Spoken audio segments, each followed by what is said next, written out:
So it's come to my attention that a lot of us, I think this is kind of like as a species thing, this has been on my mind for a while, but we struggle with electrical things on cars, probably in general electrical stuff. So I've been wanting to do this video and a series of videos like this for a very long time. But recently I've had a fan reach out and they needed some help electrically with their car. So sometimes I just need a little push to get me to do some things that I have been wanting to do for a while. So I appreciate the little nudge and the push because, these kind of things kind of force me to, do my job, I guess. So I'm going to dive into some electrical stuff. This video is going to be electrical testing, how to use a voltmeter, how to use a test light, and just kind of like some overall basics of electrical testing. So, number one, the very first thing that you should do if you own a classic car, whether it's a Mustang or not, and you want to learn electrical and you want to better know your car and figure some of these things out yourself, you need to buy one of these. This is a one-piece laminated wiring diagram. It's all color-coded. You can get these specific for the year of your car. It shows 6-cylinder options as well as 8-cylinder options. So this one here is for a 65 Mustang, which we're going to kind of use as an example for today's video and for maybe future videos. But so I cannot stress and express this enough that this is a must-have. Okay, when it comes to understanding this, when it's all kind of laid out, and these are oriented.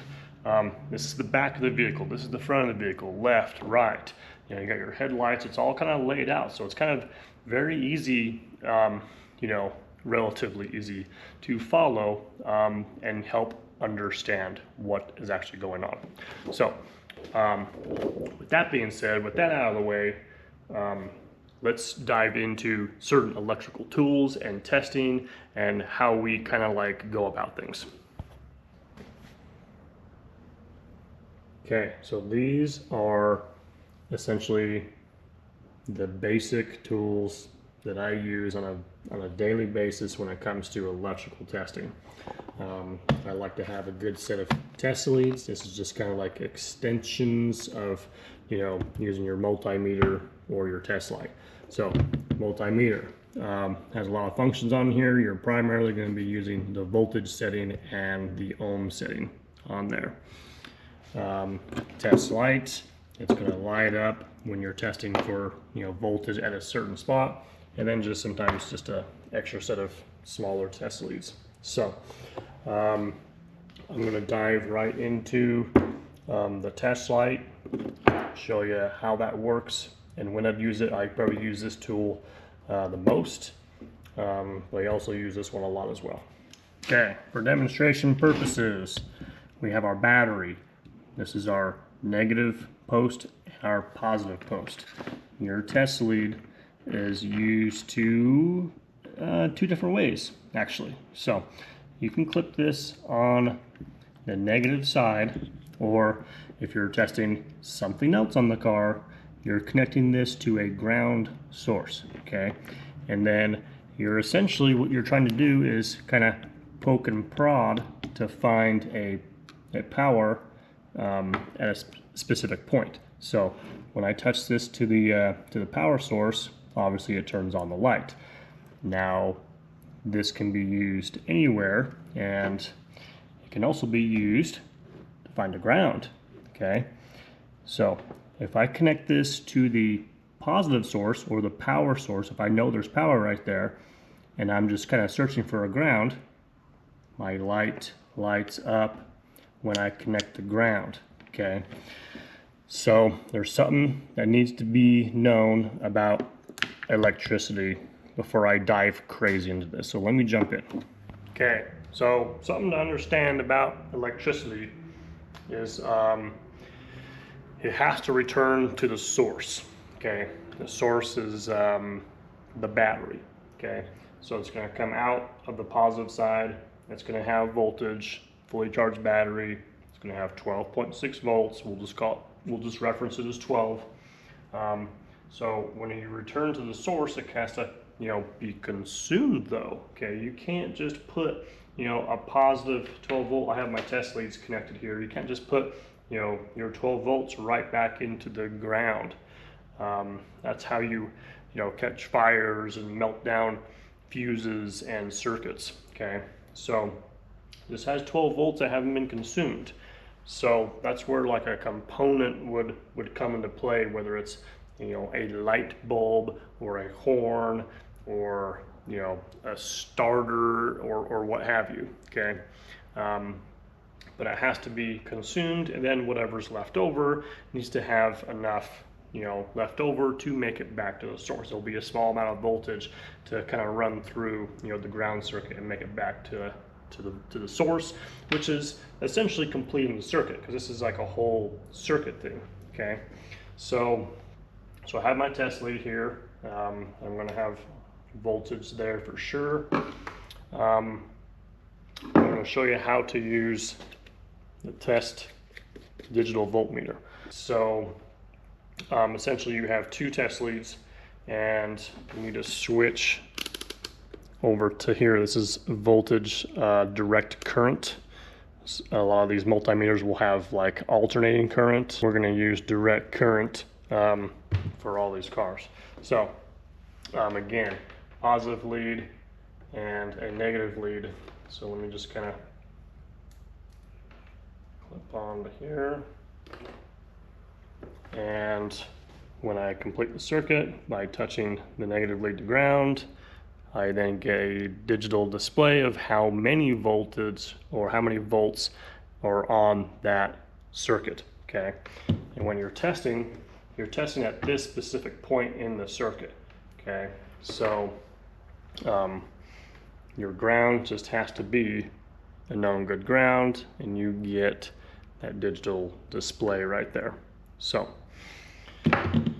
now that's one feature of the multimeter testing for voltage. Now we hear about continuity tests all the time. So let's jump into what a continuity test is and what you're doing there. Okay, so continuity test is like the ohm symbol right here. That's the symbol for ohms. The Greek omega, I guess, is where that comes from. There's a lot of different settings. These are for larger ohm sort of things. So typically you would kind of put this on the 200 or less than that if your meter is different than mine.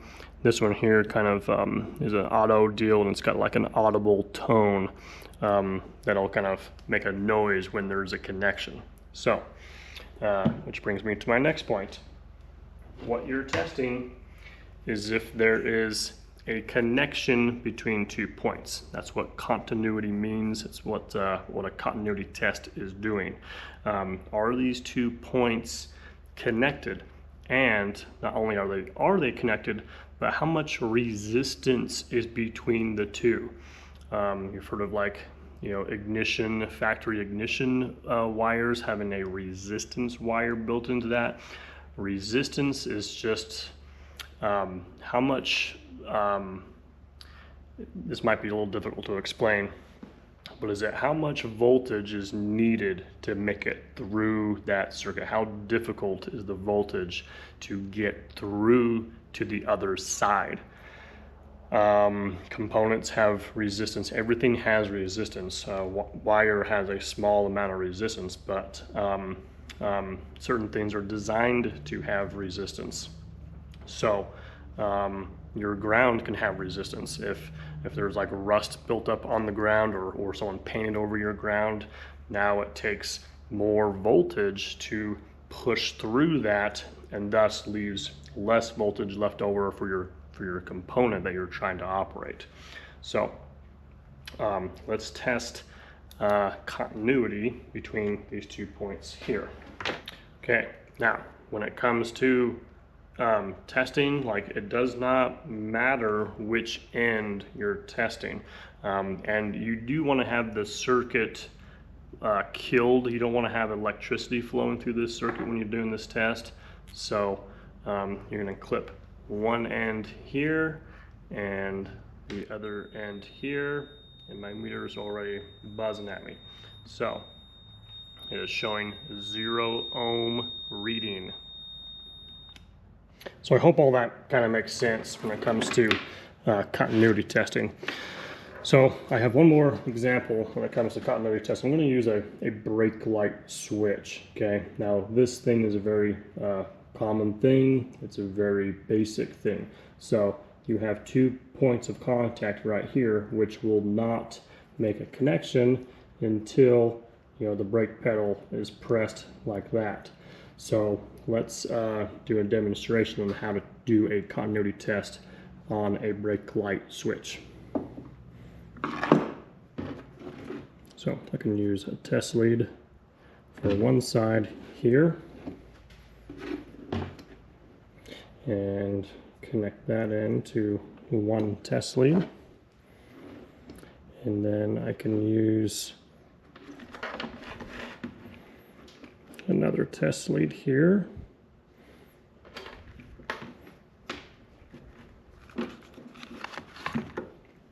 for the other test lead.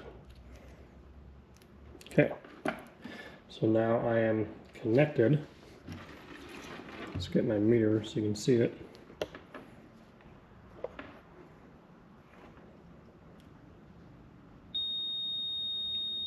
And that is a good functioning brake light switch.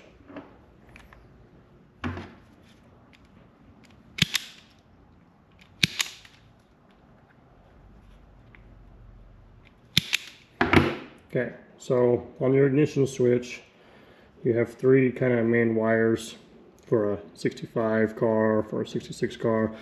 I know you have accessories coming off the accessory post, but we're just going to kind of focus on these main wires right here and how to test continuity when the key is in different positions. Okay, on the 65, you have a hot power in at all times. That's this yellow wire right here. Has a large gauge. It's noticeably larger gauge than the other wires because that's like your main power in. So we're going to connect that to one of the meter's test leads. Again, doesn't matter which one. Okay, so now right now we're just kind of testing to see if we have any connection on these other wires. So what are the other wires for? One is for the starter relay. Okay, it actually feeds the neutral safety switch on automatic, or it just kind of feeds the starter relay on a manual. This will only get continuity when the key is in the start position. This other one is the ignition feed. This is going to feed the ignition coil, and that one is going to get power when the key is in the on position. Okay, so right now we're in the off position, and we're going to turn it one position and test the ignition, and there it is.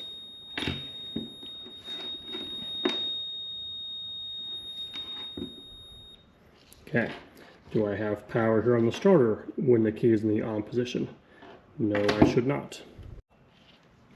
Okay, should I have continuity between the main power and the starter relay when the key is in the on position? No, I should not. Okay, so half the battle of you testing stuff is knowing what to expect.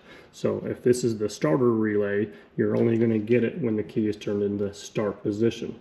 So, and I have to, this is kind of tricky because I have to kind of hold it in that position. So let me get my alligator clamps. So now we're connected on the starter circuit. key in the start position, and boom, my meter is going off because I have continuity in the start position.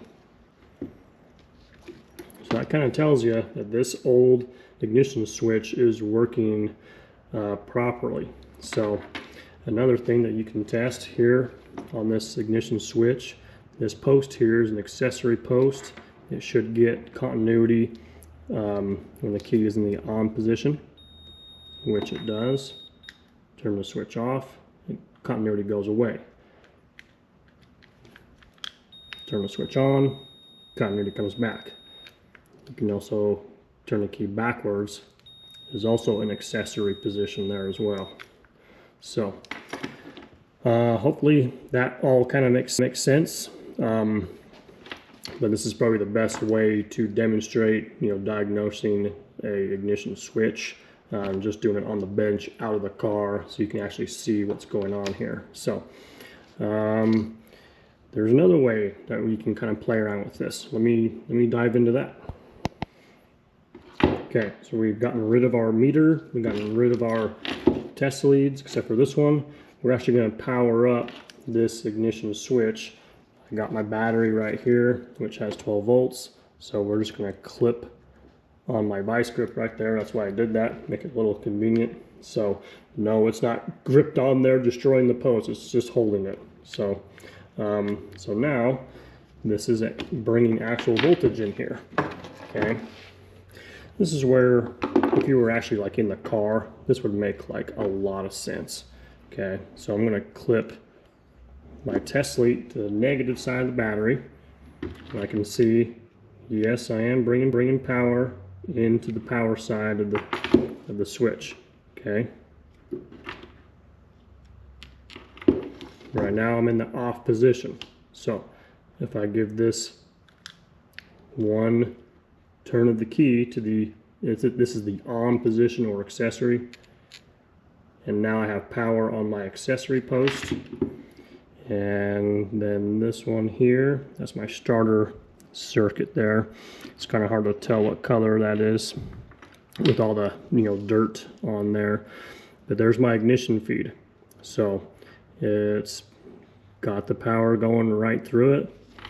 And then one last time, we'll see if we can do this for the start position, and there's the start position there. So again, that kind of like makes a lot of sense when this is in the car, because you're going to have battery power coming right in, and you can kind of test these other 3 points on the car just with the basic test light, just to kind of see if the power is getting, number one, into the ignition switch and out of the ignition switch at the appropriate times. So half the battle with diagnosing this stuff is, again, knowing what to expect. What should I see when the key is off, on, or start? Okay, so that's where this comes into play. I can see the circuits. I know that, like, if I want the car to start, power coming into the switch needs to go down the start relay circuit. And you don't necessarily have to tear into the back of the ignition switch in order to test that. You can come out to the starter solenoid and test all this stuff. I typically don't tear into the starter, the ignition switch, unless I'm not getting power to the solenoid, and then I typically go to the firewall. And if I'm not getting power there, then I might pull the instrument cluster out and access the ignition switch here. So it's just kind of like a trial and error thing. I kind of test the stuff that's easily accessible first, and then go from there. So yeah, we're going to come back out to the car. We're going to check the starter solenoid circuit. We're going to see if that is getting what we should be seeing out here on the car. So I got my test light.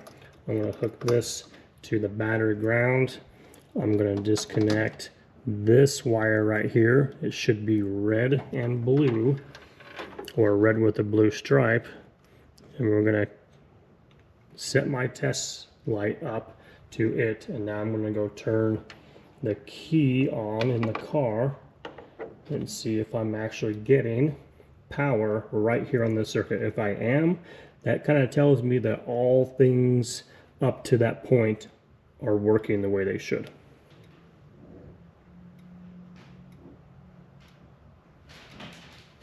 Okay, so that test light flashing, that was just me hitting the key multiple times just to kind of verify that, yep, I'm getting power there when I'm turning the key to the start position. So if you're getting power to this solenoid in the start position and nothing is happening, now you know that your issue is not, you know, behind you, it's here. It's the starter solenoid itself. I don't have a fully charged battery. It could be the starter relay. So from here, let me show you what I would do from here. Okay, so I'm going to disconnect the cable that goes down to the starter because I actually don't want the starter to activate in my case. So we're going to connect this. I know I'm getting power there on the key. So now the next point that we're going to actually test is right here, because what you're doing, if this makes sense, what this solenoid is doing is when it gets power here, it's completing a circuit between this point here and this point. You're now taking this battery power and sending it down the line to the starter. So let's see if that is actually happening.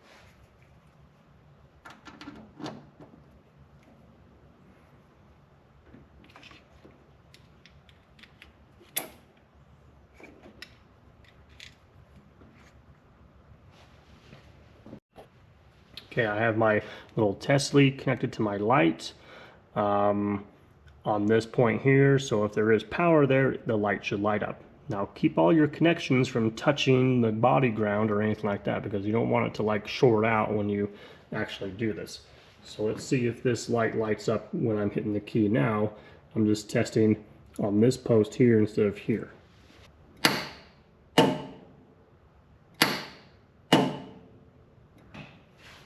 So as you saw and heard, the solenoid's activating, and then it is indeed getting power here.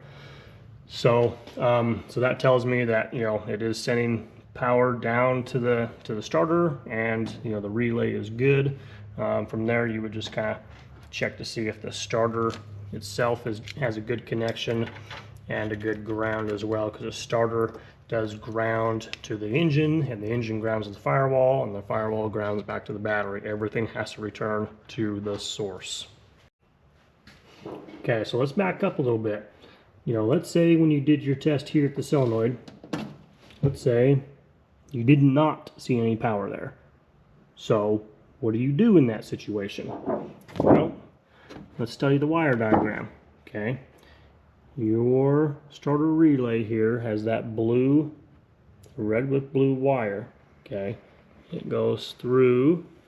It doesn't have a connection until the firewall plug, which is over in the driver's side corner of the firewall. Okay, so that would be a nice little access point if you disconnected it. And I know if you just like replace this whole harness, it can be kind of frustrating, but you know, you kind of want to like break it down into sections. If you can verify there's power here but not here, then you know your problem is now isolated to this section. So that's kind of what you're trying to do. You're trying to like isolate, is the problem back here or is the problem up front? So you can do essentially the same test here at this firewall plug and see if you're getting power there. If not, then you can dive into the ignition switch itself, like how we just demonstrated, and you can kind of go from there. Okay, so yeah, we've demonstrated the starter relay and, you know, the power coming in, and it just transfers power from the battery to the starter side. So we demonstrated, you know, how to like test those things. We also checked the ignition switch right here, and we demonstrated how to test for that, whether it's continuity or your test light, what you should be seeing, when you should be seeing it. But hopefully with that, and if you get yourself one of these, this is gonna like help out tremendously, I hope. So again, let's kind of dive into the starter circuit here, because this is like a very common thing that we as Mustang owners kind of struggle with. So you have that red with blue wire, okay? It goes through. Now, keep in mind, if you have a neutral safety switch, if you have an automatic, then that circuit goes through a neutral safety switch. So instead of going through, the firewall plug here, it actually will go through a neutral safety switch. And this is kind of like a funny thing with these Mustangs and an automatic. Let me kind of back up. Let's go to the ignition switch. We know we get power coming out of that with the key on. It goes then out of the firewall through the neutral safety switch. Neutral safety switch is like a junction, okay? So if you're not in park, your circuit is open, okay? But when you are in park or neutral, the switch will be connected, and now the circuit is connected, allowing the electricity to pass through, okay? So it'll come out of the neutral safety switch and actually go back into the firewall, where it will kind of come back to the main firewall plug and then hit that and then to the starter relay. So so that whole process may be kind of elaborate, but that's how it works. Other than that, it's just kind of testing these key points. If you're starting from scratch and you can't figure out why your starter won't engage, number one, you have to kind of like ask yourself, is the starter engaging or is it not engaging and just struggling? Because if it is engaging, then everything electrically is kind of working, but maybe you got other mechanical issues. Starter relay, check for power here is kind of where I typically go first. If I'm getting power there, everything behind it, neutral safety switch, ignition switch, that's all working if I have power here, right? So I don't need to go test those things right out of the gate. This is very accessible. So if I'm not getting power there, then I typically would go to a neutral safety switch connector if it has one, okay? Power coming in, power coming out. These are adjustable if it's on the car and just not adjusted right, and that may be all the issue is. So, but if it's not a neutral safety switch car, then I'm just gonna go right to the firewall. If I'm not getting power there, then I'm heading inside the car and removing the instrument cluster to access the ignition switch and going from there. So, with that being said, I think that's gonna conclude as far as diagnosing the starter circuitry here on these cars. They can be overwhelming, I understand that, but the more tools that you can have at your disposal, such as a wiring diagram, and just kind of hopefully videos like this is just another helpful little tool. So if the video was helpful, give us a thumbs up. If you want to follow us along, do subscribe to the channel. Those little things do help us a long way when it comes to continuing to do helpful videos like this one.